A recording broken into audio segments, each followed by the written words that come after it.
Milos Raonic blasted through one of the hardest draws a seeded player has been dealt in recent memory. Opening up against Aussie favourite Nick Kyrgios, the No. 16 seed showed no trouble on his serve, winning the match in straight sets, setting up a monster second-round encounter against Stan Wawrinka. Raonic produced a serving masterclass in that match, firing 39 aces and attacking the net 96 times, 172% of those points, en route to a 4-set all-tiebreak win. After defeating Pierre in the third round, Raonic played a flawless match against the number 4 seed Alexander Zverev, who was far from his top level. That set up a quarterfinal match up against Lucas Pouille, whom Raonic owned a 3-0 head-to-head career record against, but it was anything like their previous matchups. Pouille played arguably the match of his life with incredible defense and threatened Raonic's serve many times throughout. The No. 28 seed won the 4-set battle, making his first career semifinal. Raonic did reveal afterwards he had been dealing with a knee issue and would be getting it looked at this week, and there were signs of his serve velocity dropping. An important hard-court season is on the horizon for Raonic, who says his ranking move up 3 spots to number 14 in the world.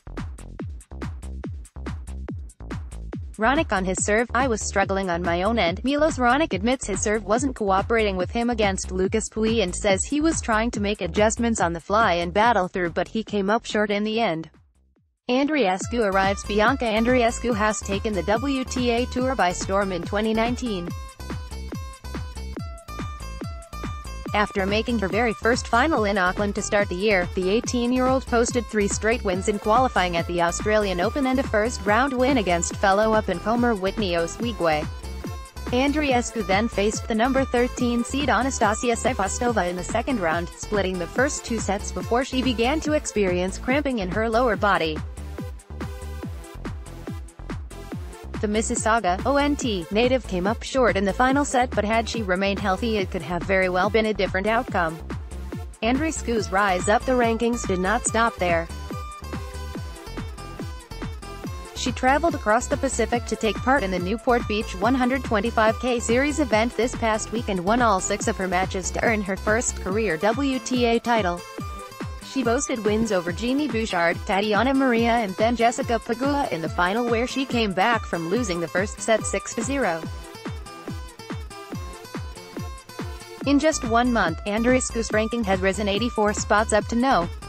68 in the world and has now passed Bouchard as the new top-ranked Canadian player. Andreescu feels need to be stronger after loss to Sevastova after her second-round loss to Anastasia Sevastova. Canadian Bianca Andreescu talks about her first slam experience and what she plans on taking from the loss.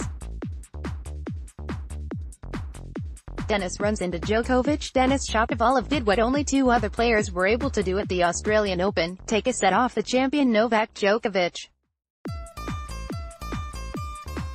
When the draw was released, all signs pointed to a third-round and first career clash between the Canadian and No.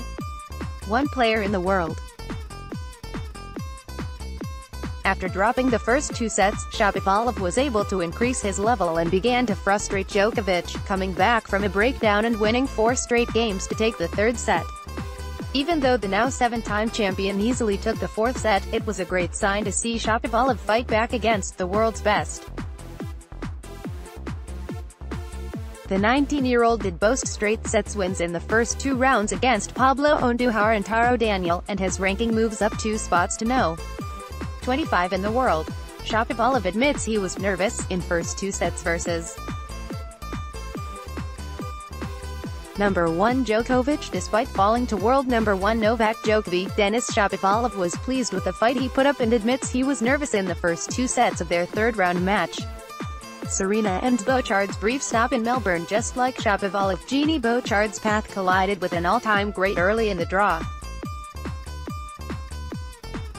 Serena Williams waited in the second round with all eyes pointed to a blockbuster match. Bouchard had to get there first, winning her first-round match in dominating fashion against former Grand Slam semi-finalist Peng Shuai, losing just 3 games. It was a role reversal in the match against Williams, where Bouchard won just 4 games, in what was a straightforward win for the 23-time Grand Slam champion. Bouchard's ranking moved up 3 spots up to No. 76 and has relatively no points to defend until June. Bouchard on loss to Serena. I feel like I didn't play well, after falling to Serena Williams in straight sets. Canadian Eugenie Bouchard discusses how challenging the match was, what it's like to face someone she admires, the progress she's making, and the differences in her game this season compared to last year. Layla leaves her mark. Canadian tennis has had an abundance of junior talent this decade, with multiple Grand Slam winners. Eugenie Bouchard, Philippe Paliwoo, Denis Shapovalov and Felix Auger-Aliassime all won junior slams, and Leylah Fernandez came up just short of joining them. The 16-year-old from Montreal won 5 matches to reach junior girls final, where she was defeated by the number 1 seed Clara Tauson from Denmark. The 16-year-old adds the final result to a resume that includes a semi-final in last year's French Open and a quarter-final in her last slam at the US Open. Fernandez,